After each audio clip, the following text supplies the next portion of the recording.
Hello friends, આજે આપણે ગોળ કેરીનું અથાણું બનાવવાનું છે. એના માટે આપણે સામગ્રી જોઈ લઈએ. 800 ગ્રામ ધાણાના કુરિયા છે, એને મેં અધકચરા દળી લીધેલા છે.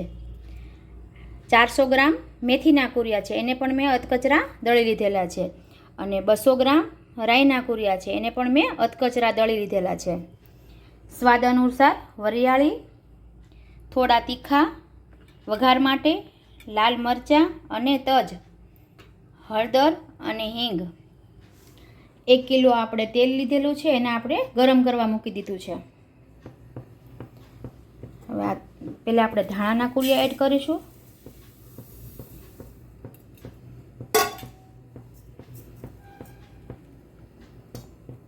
પછી મેથીના,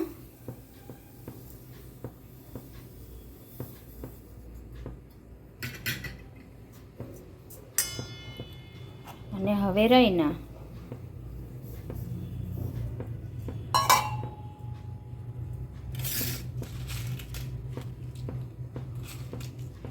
મરચાં સાઈડમાં મૂકી દઈએ.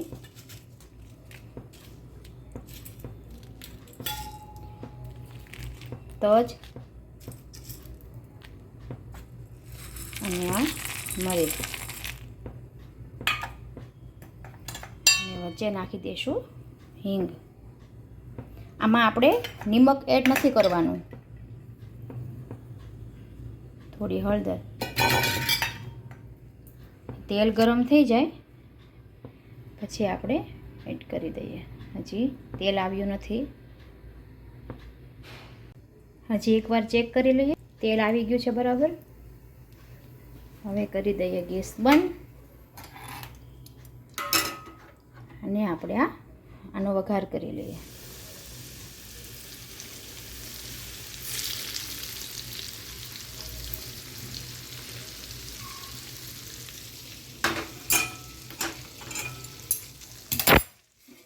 અને હવે થોડી વાર માટે ઢાંકી દઈએ.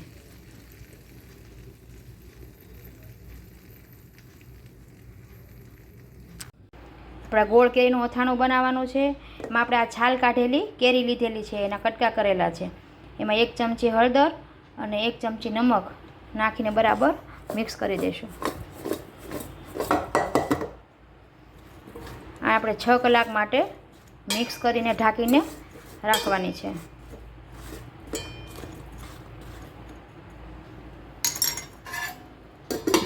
છ કલાક ઢાંકીને રાખી દઈશું. આ બધું જ પાણી નીકળી ગયું છે આમાંથી. હવે આપણે એમાં દળેલી ખાંડ એડ કરવાની છે. 250 ગ્રામ દળેલી ખાંડ છે. ગોળ અને ખાંડમાં બેમાં બનાવવાનું છે, એટલે ગોળ આપણે લાસ્ટમાં એડ કરવાનો છે. આને આપણે મિક્સ કરીને કપડું ઢાંકી અને તડકે રહેવા દેવાનું છે. આ કેરીને આપણે સૂકવવાની નથી. પાણી નીકળી જાય બધું આમાંથી, એટલે આપણે ખાંડ એડ કરી દેવાની. આપણે સુકવણી કરતા હોઈએ છીએ કેરીની, પાણી સુકવણી નથી કરવાની.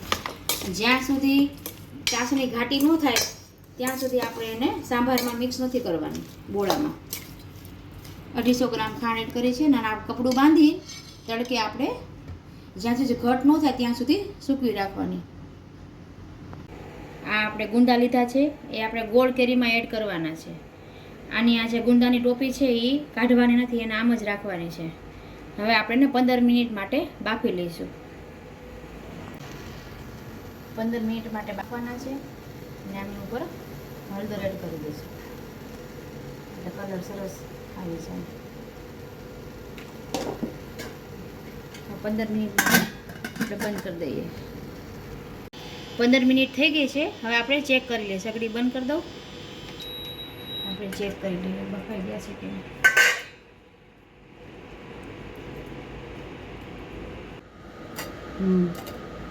બફાઈ ગયા છે બરાબર. આ બધા આપણે એક વાસણમાં કાઢી અને આમાંથી બધા ઠળિયા કાઢીને આ ખાટા પાણીમાં એડ કરવાના છે. અને ઠળિયા કાઢીને આમાં એડ કરી દેવાના અને ખાટા પાણીમાં 2 દિવસ માટે રાખવાના છે. આ ગુંદા ઠંડા થઈ ગયા છે.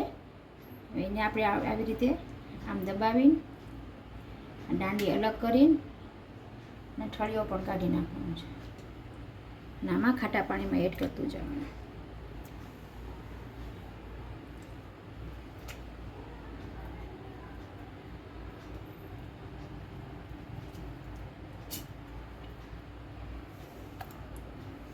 બાફણિયા ગુંદાનું અથાણું કહેવાય. બને ત્યારે બહુ સરસ લાગે આ ગુંદા.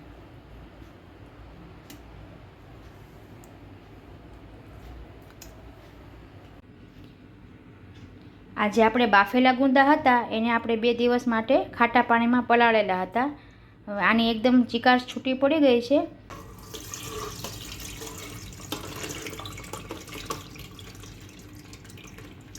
અને પંખા નીચે સૂકવવાના છે, તડકા નીચે નહીં સૂકવવાના, પંખા નીચે સૂકવી દેવાના, નકર કાળા પડી જશે તડકે સૂકવશું ને તો. જ્યાં સુધી કરચલી પડે ત્યાં સુધી આપણે એને સૂકવવાના છે. પછી આપણે ગોળ કેરીમાં એડ કરવાના છે. હવે આને આપણે 2 કલાક માટે આમાં જ રહેવા દઈશું.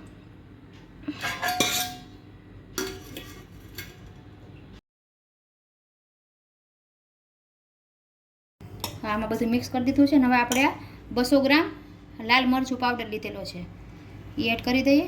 જેટલું તમારે તીખું ભાવતું હોય એટલું મરચું એડ કરવાનું. બરાબર મિક્સ કરી દેવાનું.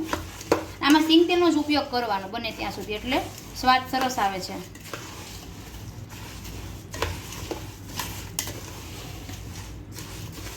હવે આમાં આપણે તેલ પણ એડ નથી કરવાનું, ઉપરથી પણ તેલ નથી નાખવાનું. જે આપણે વઘાર માટે 1 કિલો તેલનો ઉપયોગ થયો એ જ. આ મિક્સ થઈ ગયું છે. હવે આ જે ગોળ છે, આ ગોળ લીધો છે અથાણાનો, એને મેં આ ખમણીથી ખમણી લીધો છે એટલે જલ્દી આમાં મિક્સ થઈ જાય. હવે આપણે એને ગોળને પણ એડ કરી દઈશું.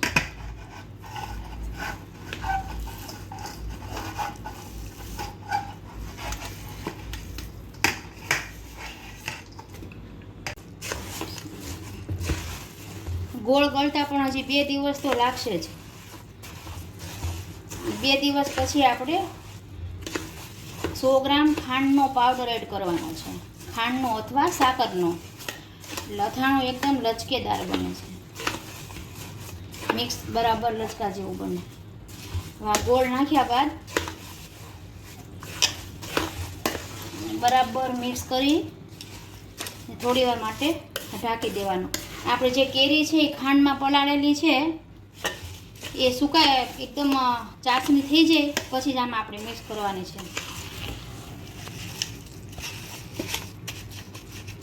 અને આ ગુંદા છે આપણે જે બાફેલા ગુંદા હતા એને મેં 2 દિવસ માટે સૂકવેલા છે એટલે એકદમ આવી કરચલી પડી ગઈ, સરસ પંખા નીચે સુકાઈ ગયા છે. હવે ગુંદા પણ આમાં આપણે એડ કરી દઈશું.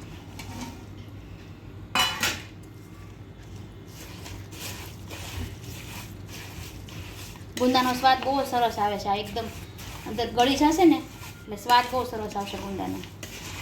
એકવાર આ જરૂરથી ટ્રાય કરજો ગુંદા કેરીનું. આને આપણે ઢાંકી દઈએ. વચ્ચે વચ્ચે થોડી વાર એને ચમચો ફેરવતા રહેવાનું. આજે આપણે ખાંડમાં પલાળેલી હતી કેરી, એને મેં 5 દિવસ માટે રાખેલી છે અને એ પાણી મેં જવા દીધું છે, જે ખાંડનું પાણી હોય તે. અને 250 ગ્રામ મેં આ ખાંડ દળી લીધી છે. 250-300 ગ્રામ હોય તો પણ ચાલે. અને એને આપણે કેરીને આ ગોળ કેરીમાં એડ કરી દઈશું. બરાબર મિક્સ કરી પછી એને એમાં ખાંડ એડ કરી દેવાની છે. તમારે જેટલું ગળ્યું જોતું હોય એ પ્રમાણે તમે એડ કરી શકો, વધારે ઓછી.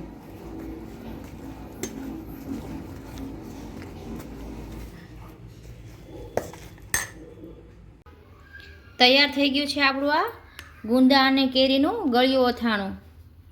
આ તમે જોઈ શકો છો એકદમ એક રસ થઈ ગયું છે ને ગોળ પણ ગળી ગયો છે. ગોળ નાખ્યા પછી આપણે 4 દિવસ માટે બહાર રાખેલું હતું આ વાસણમાં જ, મોટા વાસણમાં, એટલે આપણે ચમચો ફેરવતા પણ બરાબર આવી રીતે ફાવે એમ. અને તેલ આપણે ઉપરથી એડ નથી કરવાનું. જે આપણે વઘારમાં ઉપયોગ કર્યો હતો એ જ તેલ આમાં છે એટલે તેલ ઉપરથી એડ નથી કરવાનું. હવે આપણે કાચની બોટલમાં ભરી લઈએ. એકવાર તમે આ જરૂરથી ટ્રાય કરજો બાફેલા ગુંદાનું ગળ્યું અથાણું.